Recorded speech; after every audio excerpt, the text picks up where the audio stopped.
Hello students, आज का जो हमारा टॉपिक है वह है एटम। ठीक है, वह या फिर परमाणु। परमाणु की जो खोज है सर जॉन डोल्टन ने 1808 में की थी। मतलब परमाणु की खोज कब की गई थी? सन 1808 में। और किसके द्वारा की गई थी? जॉन डोल्टन के द्वारा की गई थी। ठीक है, उनके अनुसार परमाणु क्या है? उन्होंने कहा था कि परमाणु पदार्थ की सबसे सूक्ष्मतम, मतलब छोटी इकाई, सबसे सूक्ष्मतम, मतलब पदार्थ की सबसे जो सूक्ष्मतम इकाई, उन्हें क्या कहेंगे हम? परमाणु कहेंगे। परमाणु एक अविभाज्य कण है जिसे विभाजित ही नहीं किया जा सकता। मतलब परमाणु कैसा कण है? अविभाज्य कण है। मतलब तुम उसको आगे तोड़ नहीं सकते, है ना? ऐसा कण है जिससे कि आगे विभाजित नहीं कर सकते। लेकिन आधुनिक परिकल्पना के अनुसार हम परमाणु को भी विभाजित कर सकते हैं, प्रोटॉन, इलेक्ट्रॉन और न्यूट्रॉन में। ठीक है, तो जब इन्होंने खोज की थी तो परमाणु के बारे में क्या कहा था? परमाणु पदार्थ की सबसे छोटी इकाई है और परमाणु अविभाज्य कण है जिसे विभाजित ही नहीं कर सकते। ठीक है, अब उन्होंने कुछ अभी अपनी परिकल्पनाएं दी थी परमाणु पर, है ना? जो इस प्रकार है। देखो, सबसे पहली परिकल्पना क्या है? सभी पदार्थ परमाणु से निर्मित होते हैं। मतलब जितने भी पदार्थ है तुम्हारे, जितने भी पदार्थ हैं वो सभी किससे निर्मित होंगे? इन केवल परमाणु से निर्मित होंगे। ये परमाणु से, जो कि रासायनिक अभिक्रिया में भाग लेते हैं। मतलब रासायनिक अभिक्रिया में कौन भाग लेता है? परमाणु भाग लेता है। ठीक है, तो सभी द्रव परमाणु से निर्मित होते हैं जो कि रासायनिक अभिक्रिया में क्या करते हैं? भाग लेते हैं। दूसरा, परमाणु अविभाज्य कण है जो कि रासायनिक अभिक्रिया में न तो सृजित होते हैं न ही विनाश होते हैं। मतलब परमाणु अविभाज्य सूक्ष्मतम कण है, इतना छोटा कण है जो कि अविभाज्य है और वो न तो अभिक्रिया में बनता है न ही विनाश होता है। मतलब न तो अभिक्रिया में बनेगा और न ही विनाश होगा। मतलब जितने परमाणु हैं उतने के उतने परमाणु रहेंगे। ठीक है, जैसे C+O2, मतलब O2 का निर्माण हुआ, तो CO2 का निर्माण होगा। तो देखो, अभिकारक में भी जो कार्बन है वो एक है और जो उत्पाद में भी कार्बन है वो एक है। वैसे O2 बना तो O2 अभिकारक में भी 2 है और उत्पाद में भी 2 ही है। तो मतलब कहने का मतलब कि जितने तुम परमाणु रासायनिक अभिक्रिया में ले रहे हो उतने के उतने परमाणु उत्पाद में परिवर्तित होंगे, लेकिन एक्स्ट्रा कुछ भी बनेगा नहीं उसमें। ठीक है, तीसरा, सभी तत्वों के परमाणु आपस में संयोग करके संयुक्त परमाणु बनाते हैं जिन्हें अणु कहते हैं। मतलब 2 या 2 से अधिक परमाणु आपस में मिल गए तो उनको क्या कहने लगते हैं हम? अणु। अब फिर परमाणु से क्या आ गए? अब अणु। मतलब 2 या 2 से अधिक परमाणु आपस में संयोग कर गए तो उन्हें क्या कहने लगेंगे हम? अणु कहने लगेंगे। उन्होंने ये कहा। चौथा पॉइंट क्या बोला? भिन्न भिन्न तत्वों के परमाणु समान नहीं होते, उनके द्रव्यमान भी, मतलब अलग अलग तत्व है। जैसे नाइट्रोजन और हाइड्रोजन अलग अलग तत्व है, दोनों के परमाणु देखो भिन्न भिन्न है और साथ में द्रव्यमान भी क्या है? भिन्न भिन्न है। तो यही तो कहा उन्होंने कि भिन्न भिन्न तत्वों के परमाणु द्रव्यमान और जो परमाणु है वो समान नहीं होते। ठीक है, और पांचवा पॉइंट, जब भिन्न भिन्न तत्वों के परमाणु एक सरल अनुपात में मिलते हैं तो जैसे 1 1 2 2 आदि में मिलते हैं तो यौगिक बनाते हैं। मतलब जैसे अलग अलग तत्वों के जो परमाणु होते हैं एक सरल अनुपात में ही संयोग करते हैं। जैसे 1 1 2 2 3 3 आदि में मिलते हैं। जैसे यहाँ सोडियम गैस का एक परमाणु है, क्लोरीन गैस का भी एक परमाणु है। मतलब हाफ Cl2 है ना, तो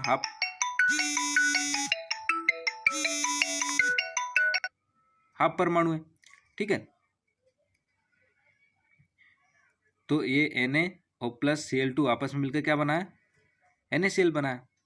ठीक है, ये पांचों उनकी परिकल्पनाएं थी। अब उनकी सीमाएं,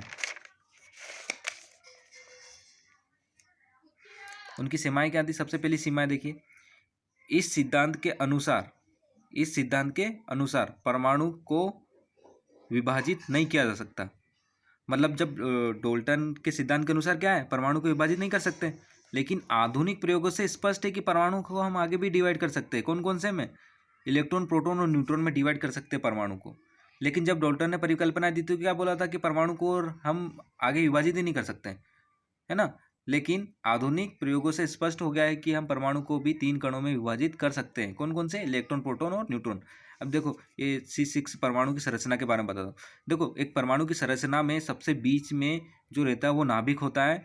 नाभिक में पाया जाता है प्रोटॉन और न्यूट्रॉन। प्रोटॉन और न्यूट्रॉन कहाँ पाया जाएगा? नाभिक में। प्रोटॉन पर प्लस चार्ज होता है, न्यूट्रॉन पर कोई भी चार्ज नहीं होता, 0 होता है, और इलेक्ट्रॉन पर माइनस चार्ज होता है। तो देखो, प्रोटॉन और न्यूट्रॉन सबसे पहले कहाँ पाए जाएंगे? नाभिक में पाए जाएंगे। और उसके बाहर जो रहती है ये कक्षाएं पाई जाती है। इन्हें इन्हें कहते हैं वृत्ताकार मार्गों को कक्षाएं कहते हैं, और इन्हीं कक्षाओं में अपने जो इलेक्ट्रॉन होते हैं वो गति करते हैं। तो देखो अगर कार्बन 6 है तो मतलब 6 परमाणु क्रमांक है इसका, तो इसका कहने का मतलब ये है कि इसमें इलेक्ट्रॉन भी 6 होंगे, प्रोटॉन भी 6 होंगे और न्यूट्रॉन भी 6 होंगे। ठीक है, मतलब जितने क्रमांक होते हैं उतने ही इलेक्ट्रॉन होते हैं किसी भी परमाणु में, है ना, उतने ही प्रोटॉन भी होते हैं, उतने ही न्यूट्रॉन होते हैं। ठीक है, अब दूसरी सीमाएं क्या है, जब डाल्टन का सिद्धांत था, मतलब सिद्धांत के अनुसार तो क्या कहा था उन्होंने कि किन्हीं दो तत्वों के द्रव्यमान आकार में भिन्न भिन्न होते हैं, लेकिन समभारी की खोज के बाद भिन्न भिन्न तत्वों के द्रव्यमान भी आकार में समान हो सकते हैं।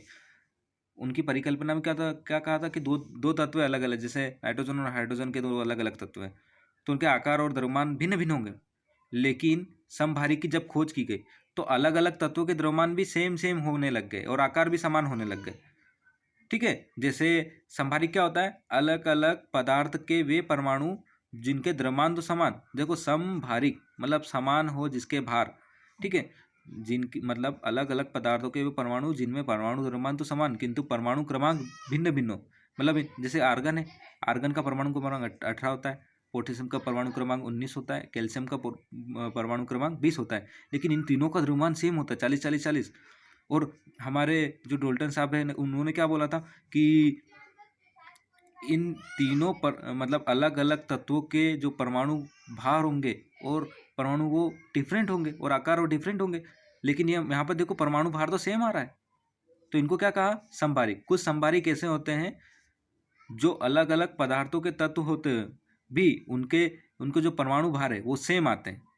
ठीक है, तो ये क्या क्या कहलाते हैं अपने समभारिक। जैसे परमाणु भार मतलब आर्गन पोटेशियम कैल्शियम का परमाणु जो भार है समान है किंतु परमाणु क्रमांक भिन्न है, आर्गन का 18 है, पोटेशियम का 19 है, कैल्शियम का भी 20 है, तो इनका जो देखो परमाणु क्रमांक भिन्न भिन्न आ रहा है, लेकिन परमाणु भार देखो सेम सेम आ रहा है 40 40 40, लेकिन परमाणु क्रमांक देखो 18 19 20, परमाणु क्रमांक तो डिफरेंट लेकिन परमाणु भार समान, क्या कहलाते हैं, समभारिक। ठीक है, ये दूसरी सीमा हो गई।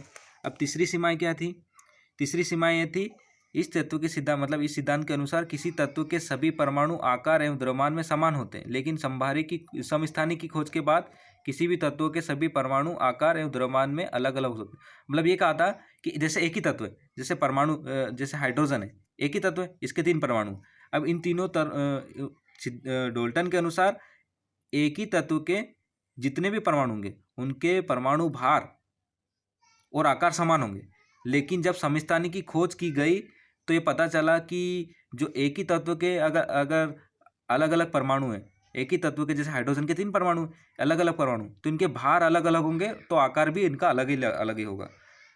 डाल्टन ने क्या कहा था कि एक ही तत्व के परमाणु द्रव्यमान और भार समान होंगे, लेकिन यहाँ पर देखो हाइड्रोजन एक ही तत्व है, इसके 3 परमाणु हैं, प्रोटियम ड्यूटीरियम और ट्राइटियम, इनका परमाणु भार देखो डिफरेंट हो गया 1 2 3, लेकिन परमाणु क्रमांक तो सेम है लेकिन परमाणु भार डिफरेंट है, तो इसको क्या बोलते हैं अपन, समस्थानिक कहते हैं। हाइड्रोजन के 3 समस्थानिक होते हैं। ठीक है, तो एक ही तत्व के इन 3 परमाणु के क्रमांक तो समान है किंतु परमाणु भार भिन्न भिन्न है, तो ये क्या कहलाते हैं, ये सभी समस्थानिक कहलाते हैं। ठीक है, तो इनकी खोज के बाद पता चला कि एक ही तत्व के जो परमाणु हैं उनके द्रव्यमान और आकार भी भिन्न भिन्न हो सकते हैं, लेकिन डाल्टन ने ये कहा था कि परमाणु भार और आकार समान होंगे, एक ही तत्व के अगर परमाणु होंगे तो वो उनके आकार और भार समान होंगे, लेकिन यहाँ पर देखो हाइड्रोजन एक ही तत्व है, इनके परमाणु ये अलग अलग है, इनका भार और आकार समान होना था, लेकिन यहाँ पर देखो अलग अलग भार आ गया और क्रमांक समान आया और आकार भी भिन्न भिन्न आ गया, तो इसका कहना का मतलब ये समस्थानिक कहलाए। तो मतलब समस्थानिक के बाद ये स्पष्ट हो गया कि एक ही तत्व के सभी परमाणु आकार और द्रव्यमान में अलग अलग हो सकते हैं। ठीक है, अब चौथी सीमाएं क्या है उनकी, चौथी सीमाएं इस सिद्धांत के अनुसार परमाणु को ना तो नष्ट किया जा सकता है ना ही उत्पन्न किया जा सकता।